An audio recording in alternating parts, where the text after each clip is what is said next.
وقتی که آدم داشت آتیش رو کشف می‌کرد اصلا به این نمیتونست فکر کنه که همین آتیش میتونه جون چندین میلیون نفر رو بگیره. به این شکل که آدم اومدن یک وسیله باهاش ساختن به اسم ماشین و یا موتور و یا در کل وسیله نقلیه.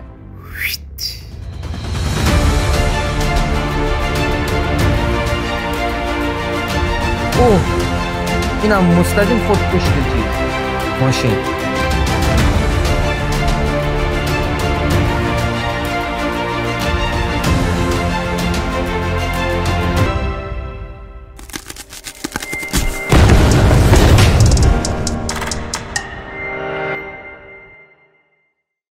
سلام به کانال خودتون یعنی کانال هیت کرش خوش اومدین.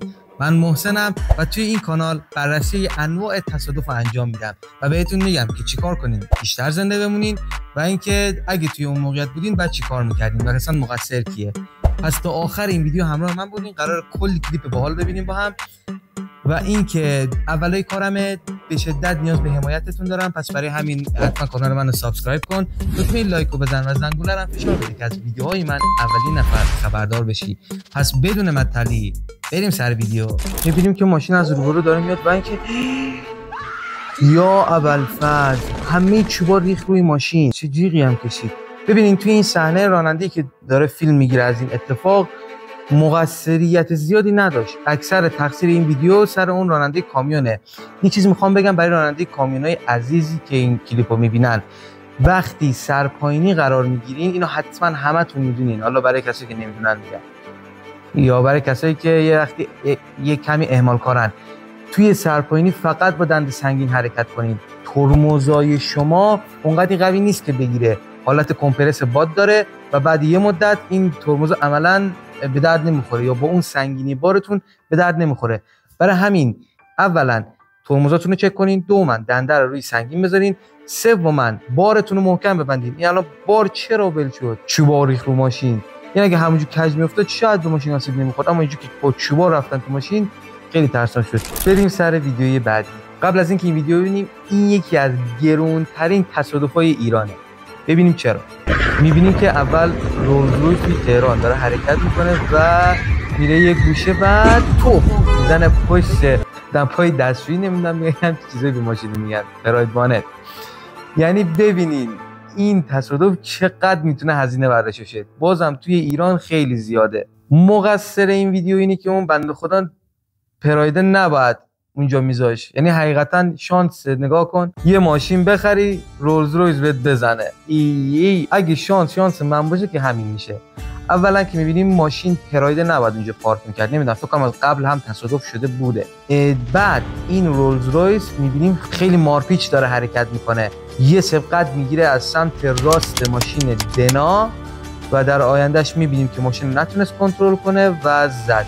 من موندم با اون ترمزایی که خوبی که این ماشین داره چجوری زد. بخوام بهتون بگم چیکار کنیم این اتفاق نیفته، چیکار بعد بنده خدا می‌کنیم این اتفاق نیفته، اینی که اولا از سمت راست ما سبقت نداریم، شما از سمت راست سبقت گرفتی.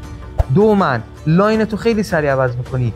یه قانونی هست که میگه دو تا لاین رو هیچ وقت با یه فرمون عوض نکن، که شما دو تا لاین فکر می‌کنم سه تا لاین با یه فرمون عوض کردی. برای همین کنترل خارج شد از دست و واقعا من موندم چجوری با اون ترمزای محکم رولز رویس تو نتونستی ترمز بگیری. خلاصه این ماشین فکر میکنم حداقلش 500-600 تومانی شاید براش خرج برداشته بشه. یه چیز جالب بهتون میگم، یه خطی روی ماشین رولز رویس هست، این خط رو اگه بتونن نجاتش بدن که خم نشه و آسیب نبینه و رنگش کاری نشه خیلی خوبه، چون اون خط خودش خیلی کلاس کاره مثلا رولز رویسه و خیلی مهمه. بریم ویدیوی بعدی. میبینیم که موتور داره میره و ماشینی چقدر بد بهش زد. ببینین مقصر اصلی این کلیپ چند تا مقصر داره. مقصر اصلیش موتور بود. موتور نباید توی یک وسط ماشین حرکت کنه. توی چند تا ویدیوی قبلم گفتم این بالا یا این بالا میذارم، حتما بریم اونم ببینید. ماشین یک سری نقاط کوری داره که اگه داخل اون قرار بگیریم ماشین دید به ما نداره. موتور دقیقاً توی نقطه کور ماشین قرار گرفته بود و اینکه ماشین اولا راهنما نزد، مثلا حواسش نبود و یهو گرفت سمت چپ که موتور باشه. پس اگه میخواین یه همچین اتفاقی براتون نیفته حتما دقت داشته باشین، به هیچ وجه نقطه کور ماشینا نرین، مخصوصا باز کامیونا. توی ویدیوی گذشته و ویدیوی قبلی لینکش اینجا یا اینجا میذارم، حتما سر بزنین. کامیون به خاطر اینکه ماشینو ندید پرس کرد ماشینو، به همین راحتی. پس توی نقطه کور هیچ وسیله قرار نگیرید. بریم ویدیوی بعدی. میبینیم که موتور داره میاد. چی اینجوری شد؟ موتور همینجوری داشت مستقیم میمد یا پوپ خورد تو پشت کامیون. پشت کامیونی هم که وایستاده. واقعا ویدیوی عجیبی بود. بررسیش خیلی باحاله، گوش بدین. شما وقتی که نه تنها داخل ماشین بلکه داخل موتور هم همینجوریه، یه مدت رانندگی میکنین، یک حالت هیپنوتیزمی میگیره چشاتون، کلا مغزتون قابل به درک کردن یه سری مسائل نیست. چشاتون بازه اما نمیبینین. موتوری همینجوری داشت میرفت و یه حالت هیپنوتیزمی شده بود و اینکه انگاری نمیدید، برای همین مستقیم رفت پشت کامیون. و یه نکته دیگه هم داره، این که کامیون جای مناسبی وای نستاده. احتمالاً موتوری فکر می‌کره کامیون در حال حرکته و برای ترمز دیگه وقت نداشته. ویدیوی بعدی می‌بینیم که اینم مستقیم خورد پشت چیز ماشین. ببینین مقصر که معلومه موتور بود، چرا؟ چون که از پشت زد. و اینکه شما وقتی که پشت فرمون میشینین، چه ماشین چه موتور فرقی نداره، دیدتون به جلو خیلی باید درست باشه. ببینین من راننده هایی دیدم که وقتی پشت ماشین میشینن اینجوری جلوی ماشین رو پایین نگاه میکنن یا روی موتور پایین نگاه میکنن یا وقتی روی دست اندازی چیزی نرن، که این توی سرعت‌های بالا به شدت اشتباهه. شما وقتی سرعتتون از یه حدی میگذره، یه کمی سریع میشه وسیلتون، شما باید دیدتون به جلو باشه. حداقل 20 متر جلوتر رو باید ببینی. 20 متر جلوتر رو نبینی این اتفاق واسط میفته. چرا؟ چون که مغزت فرصت برای عمل کرد نمیده بهت، انقدر سریع داره اتفاق میفته. شما حتی باید پیش بینی هم بکنید. مثلا میبینین 20 متر جلوتر یک بنده خدا وایساده لب خیابون، این احتمال رو باید بدین که شاید بخواد بیاد توی خیابون.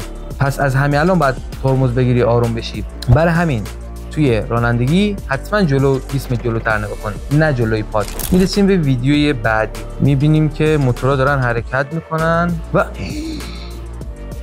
یا ابوالفضل نزدیک بود ماشین زیرش بگیره. چه کار خطرناکی کرد. شما ببینین اون خط وسطی که کشیدن به چه معناست. یعنی از بچه 1 سالم که بپرسی جوابتو میده. اون خط روی جاده خط ممتد به معنی اینکه سبقت ممنوعه. یعنی شاید یه ماشین از جلوتر بخواد بیاد و شما رو نبینه و بزنه به شما. مقصر اصلی این ویدیو که این راکب موتور سوار بود و امیدوارم اتفاقی واسش نیفتاده باشه. خب دوستان عزیز، مرسی که تا اینجای ویدیو همراه من بودین و با همین کلیپ‌های باحال و درست دیدیم. هر جایی توی این کلیپ مشکل داشت، چه نور، چه کادر، چه بررسی که کردم، چه اصلا حرفی که گفتم مثلا قبولش نداری، حتما کامنت بذار و بهم بگو. در کل اگه بتونی یک کامنت برام بذاری خیلی ازت متشکر میشم و خیلی میتونی به من کمک کنی. من هر هفته یک کلیپ جدید برات میذارم و با من همراه باش که بتونیم یه ویدیو باحال بسازیم. پس منو سابسکرایب کن، بهم لایک بزن و زنگوله رو فشار بده که از ویدیوهای من اولین نفر خبردار بشی. بازم ممنونم از اینکه تا اینجا موندی و تا ویدیوی بعد خداحافظ. تمام.